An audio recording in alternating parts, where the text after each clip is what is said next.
2021년 4월 12일 LA 온누리 교회 가정에서 함께하는 영상 새벽 예배입니다. 오늘은 출애굽기 4장 10절에서 17절까지 말씀을 본문으로 우리가 예수님의 두 손입니다 라는 제목으로 말씀 전해 주십니다.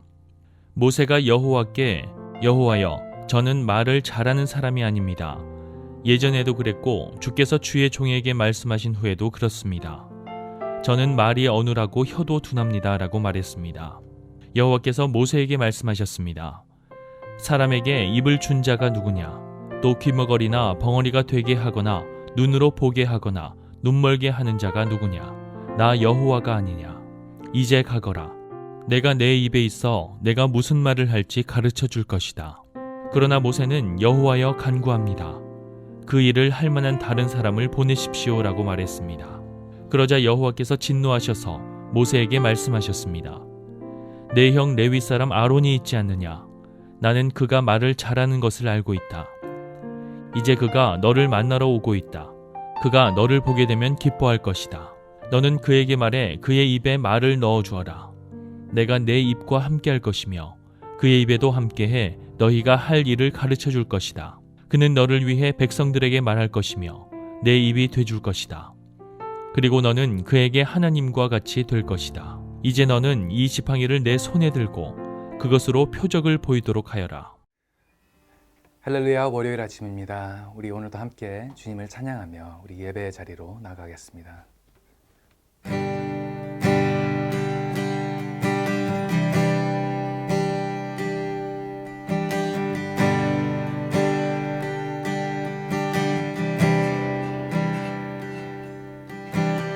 아버지 사랑 내가 노래해,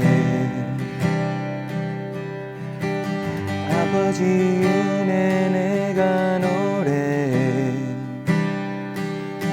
그 사랑 변함없으신 거짓없으신 성실하신 그 사랑, 상한 갈 때 꺾지 않으시는 꺼져가는 등불 끄지 않는 그 사랑, 변함없으신 거짓없으신 성실하신 그 사랑,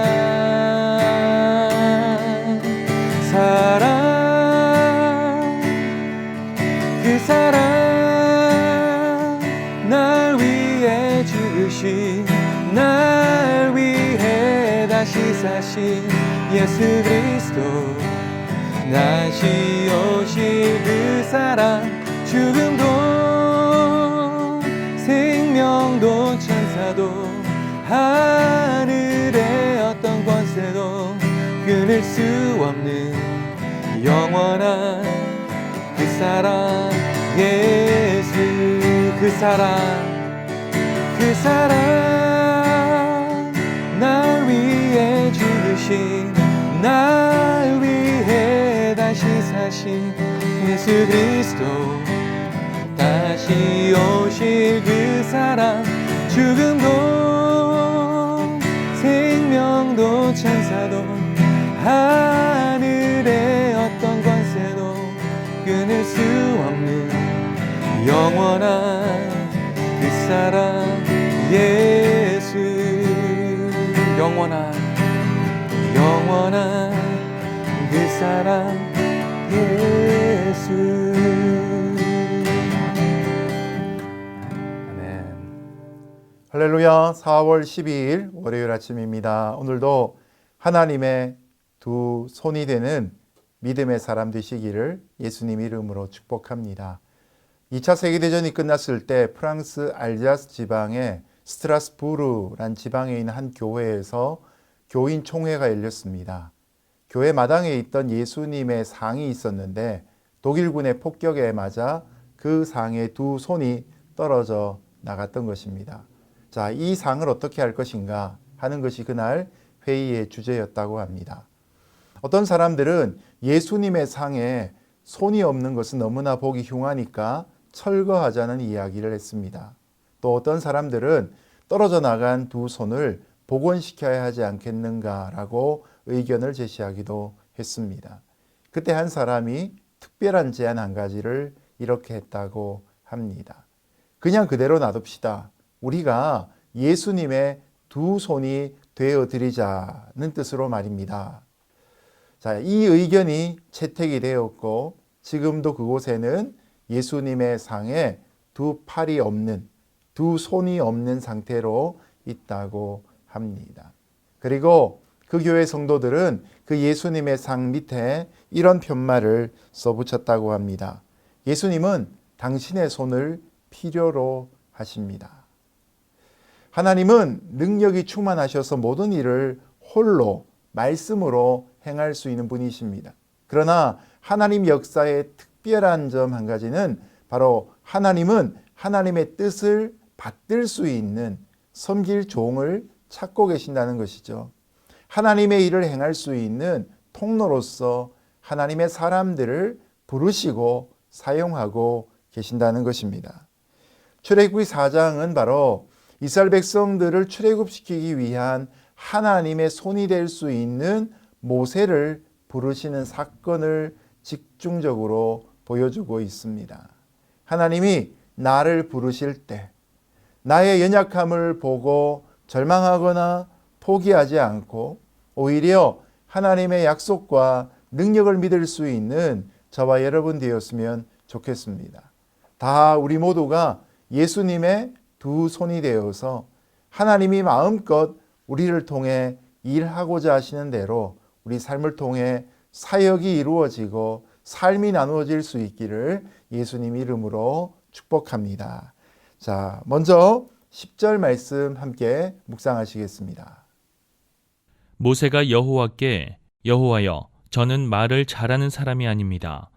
예전에도 그랬고 주께서 주의 종에게 말씀하신 후에도 그렇습니다. 저는 말이 어눌하고 혀도 둔합니다 라고 말했습니다. 모세는 더 이상 백성들을 핑계로 삼을 수가 없었습니다. 그러자 이제 운명처럼 여기는 자신의 무능을 하나님 앞에서 문제 삼기 시작합니다. 원래 자기는 말을 잘 못하기 때문에 출애굽의 리더로서의 사명을 맡을 수 없다고 고집을 부리고 있는 것입니다.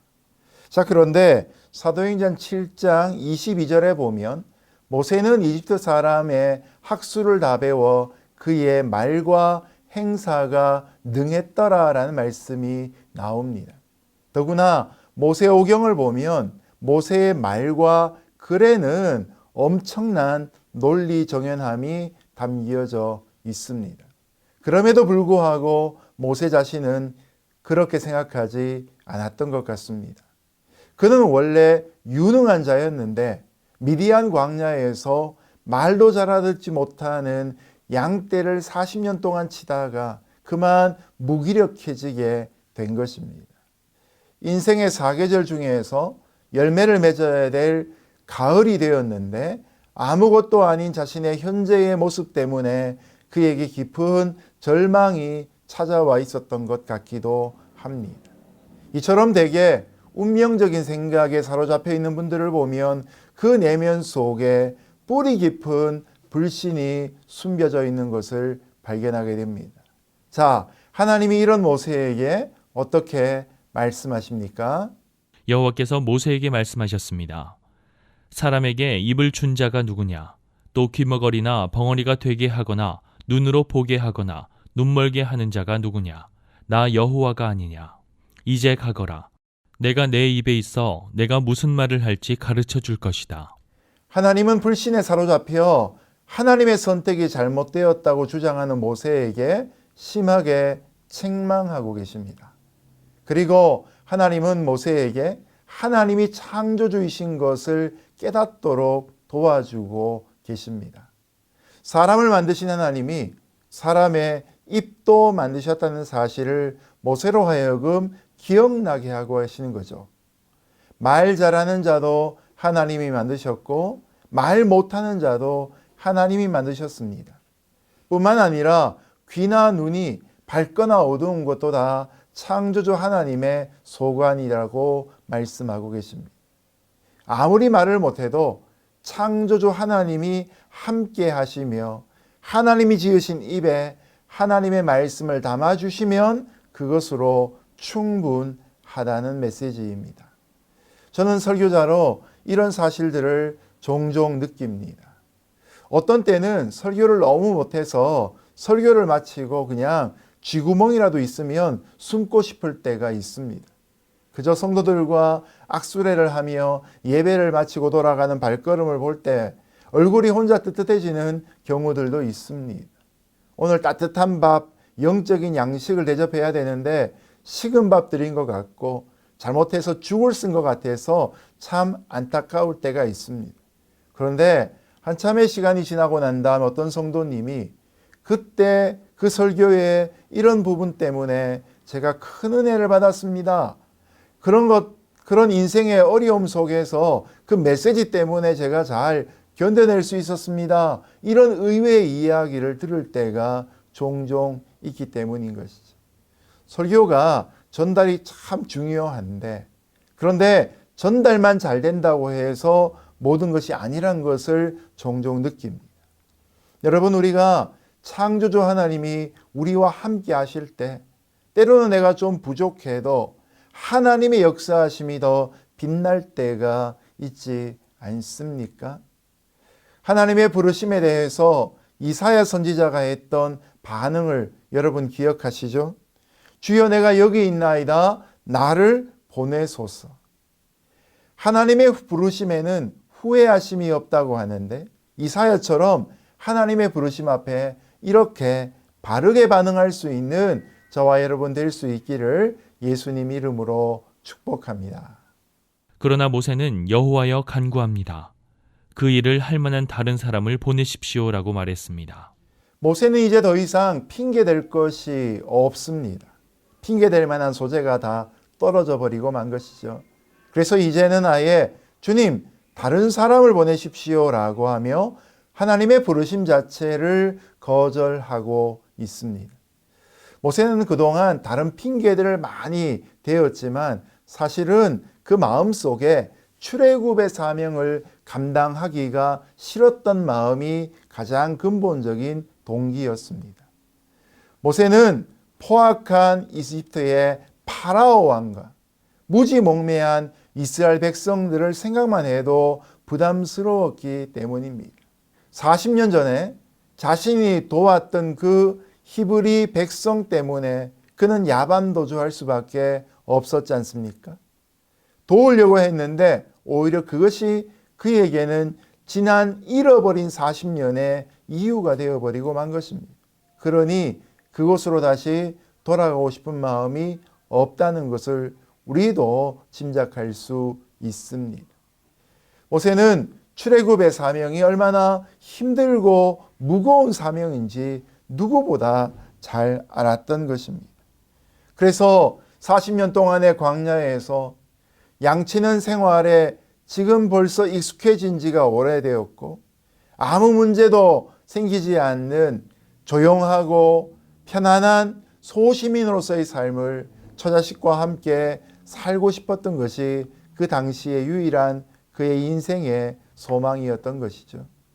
더군다나 자기 말고도 더 젊고 유능한 사람들이 많을 것인데 하필이면 하나님이 80세나 된 늙은 자신에게 찾아오시고 말도 잘 못하는 자기에게 찾아오셔서 이런 사명을 맡기신다는 것이 결코 이해가 되지 않았다고 표현하고 있는 것이죠.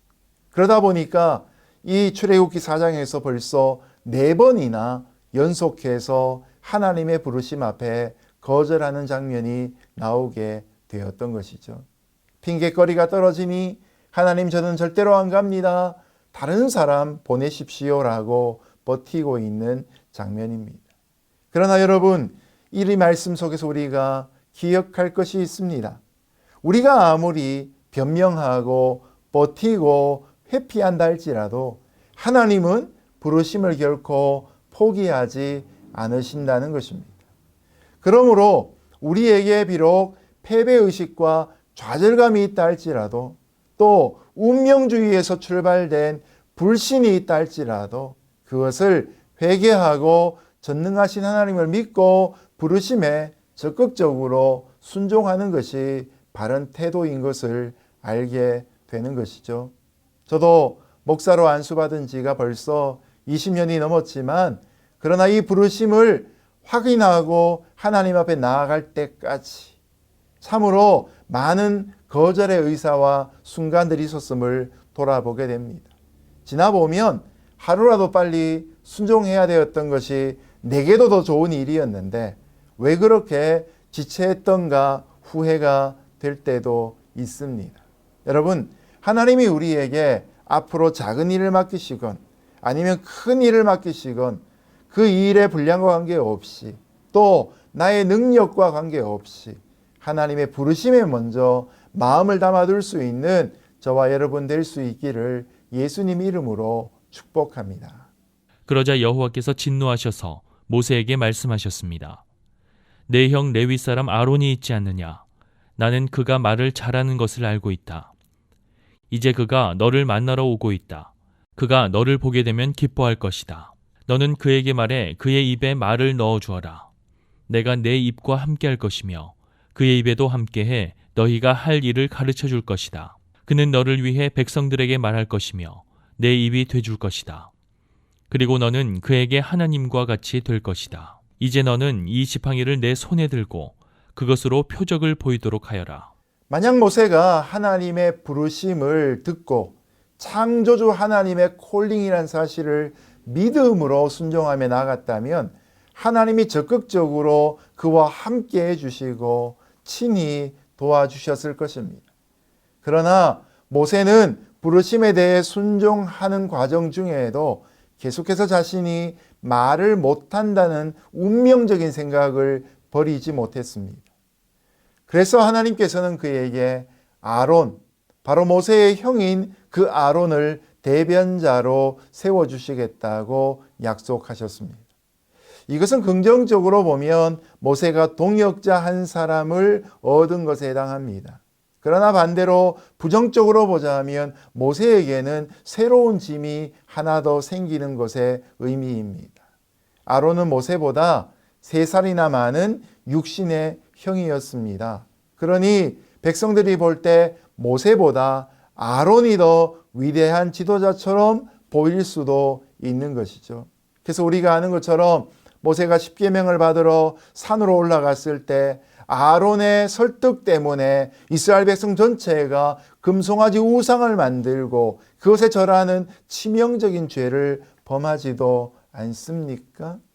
바로 이것이 모세의 100%가 아니었던 99%의 순종 때문에, 곧 불순종 때문에 일어난 일의 결과였던 것이죠.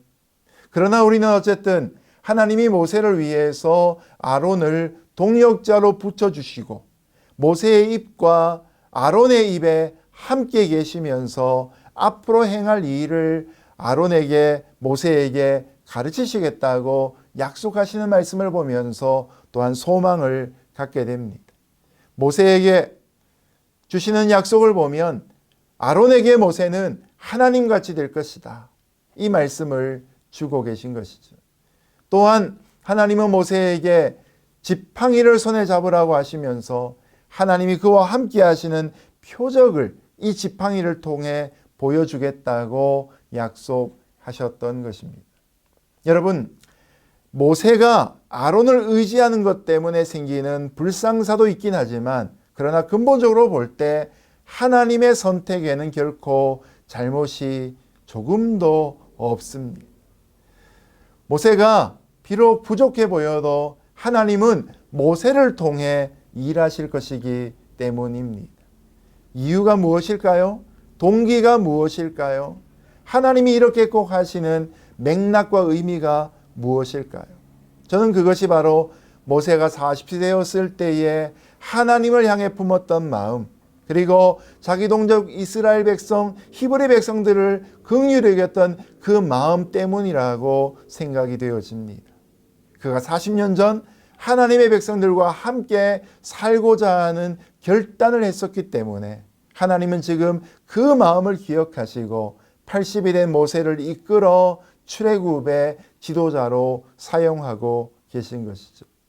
때로는 사람들이 나의 중심을 몰라주고 때로는 나의 동기를 오해하고 내 행동을 착각하기도 하는 일들이 있지만 여러분, 그러나 하나님이 결코 우리의 마음의 중심과 동기와 그리고 우리의 행위의 모든 것들을 오해하지 않고 바로 보고 계신다는 사실 기억할 수 있기를 주님 이름으로 축복합니다. 오늘도 선한 동기로 하나님 앞에 나아와 하나님과 사람들을 위해서 섬기고자 하는 저와 여러분의 모든 열심 위에 하나님의 성령의 충만함이 함께 하시기를 예수님의 이름으로 축복합니다.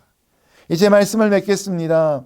혹시라도 이민 생활의 어려움 속에서 또 유학의 학업의 과정 속에서 또 가장의 부담스러운 어깨 때문에 때로는 부모의 입장에서 자녀를 위해 무언가도 해줄 수 없는 그런 무능력한 자격심 때문에 나는 아무것도 할 수 없다라는 패배의식 속에 사로잡혀 있지는 않으십니까?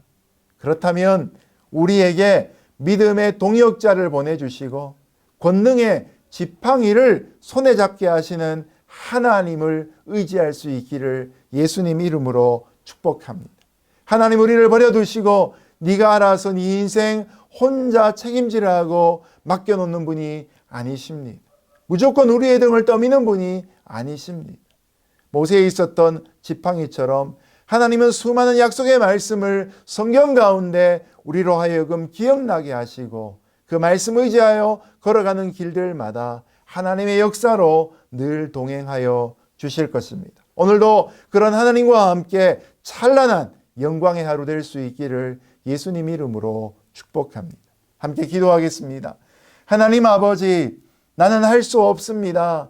나는 가진 것이 없습니다. 나는 부족합니다. 자신감이 없습니다. 내 혼자의 인생도 책임질 수 없습니다. 라고 고백하는 우리 연약함을 불쌍히 여기시고 오늘도 하나님과 함께라면 내가 할 수 없는 일이 없다는 사실을 고백하며 나아가는 부활의 신앙 되게 하여 주옵소서. 예수님 이름으로 기도드렸습니다. 아멘.